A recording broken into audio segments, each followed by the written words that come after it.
I'm in the Richie Rich neighborhood. I used to go to school with a guy that his dad owns everything in Fresno, basically. So they have Lambos and stuff. So we went to a volleyball party, and there's just like 3 Lamborghinis parked in the garage, which was the size of a house. And then they had a guest house out in the back, and they had a basketball court and everything. Get into property management if you want to be wealthy. That's what I hear.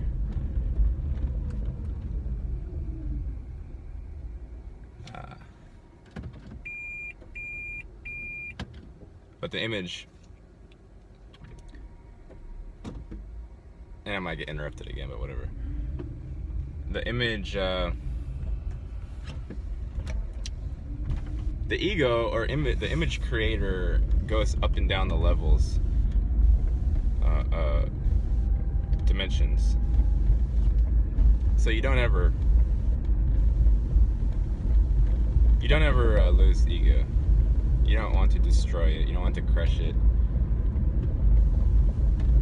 It's necessary,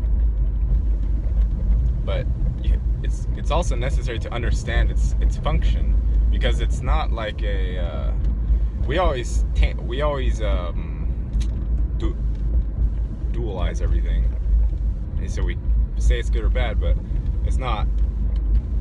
Ego is a function. It's a necessary function. It's something similar to personality, but it can get out of whack and out of balance and do things that are not great for the whole and for you personally, which is the same thing.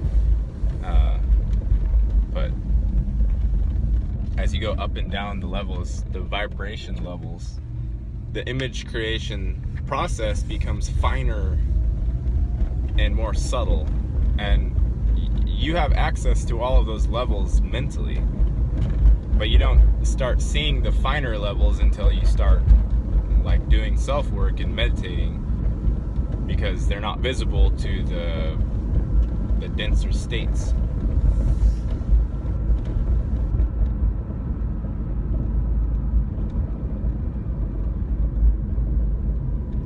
They're not visible, but the actual, the creation happens at those finer levels. Like Kay said, it's like pushing a whisper. If you could imagine the smallest possible movement that anything could make that could somehow be attached to free will or conscious intent, the most subtle nuances, that's where the base level of reality is created. And you are capable of doing that, but you have to put work into that. You have to understand what it means. You have to understand the ramifications of thought, how thought creates reality.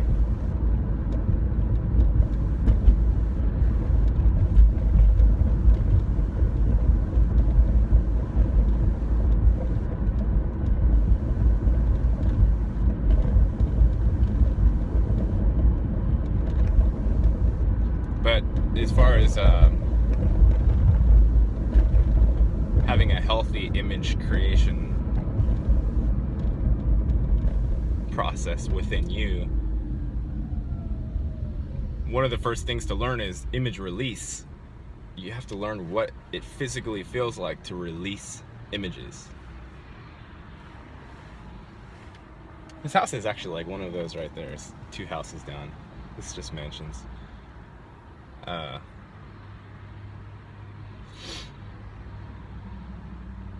Because if you have not yet discovered how to release images, then your whole life will be simply determined by a sort of simple desire / aversion principle.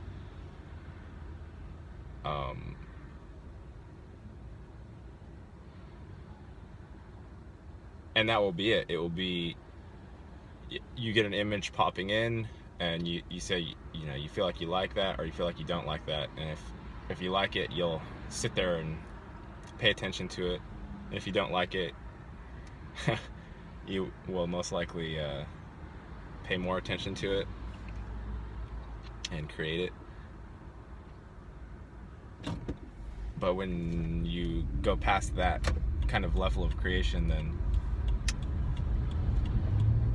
then all of the sort of options in your life are there. They are there in a very subtle fashion, and there's a physical release feeling of an image or a reality possibility,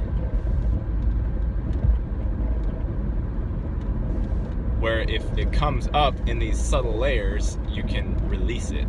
And it's a physical thing. I can't really explain it. You can only know if you've done it or you tried it. But even normal feelings of ego, like feelings of pride or feelings of, superiority, that feeling that comes up in you, say you get some sort of feeling of superiority, if that comes up in you, that's a reality creation mechanism. It's a part of it. And that feeling, gives you the option to move into this superior being. And we know what those are. We know what they do, and we know that we don't necessarily like them, and that they're not necessarily healthy for the whole. And at least for me, if I feel that sort of feeling coming up, there's a release mechanism to where you release it completely as soon as it comes up. It's like the fire is put out before it starts. And in doing so, you keep yourself in 0 point, or you keep yourself in the present moment, or you keep yourself in the unmanifest. And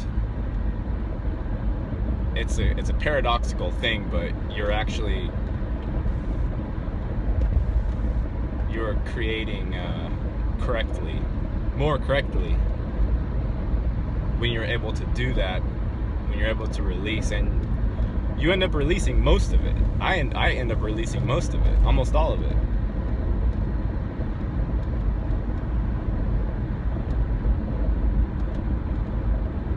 Because that's a big thing of what we're doing here, is we're releasing lots of bad habits. And this is from the perspective of that you are a creator being. If you're a creator being and you have all kinds of bad mental habits, and the mental facility is the reality creation framework, then that's what you're here to learn. You're here to learn how to, like I said many times before, not to create hell rooms. That's about it. Hope everyone's doing well. Bye.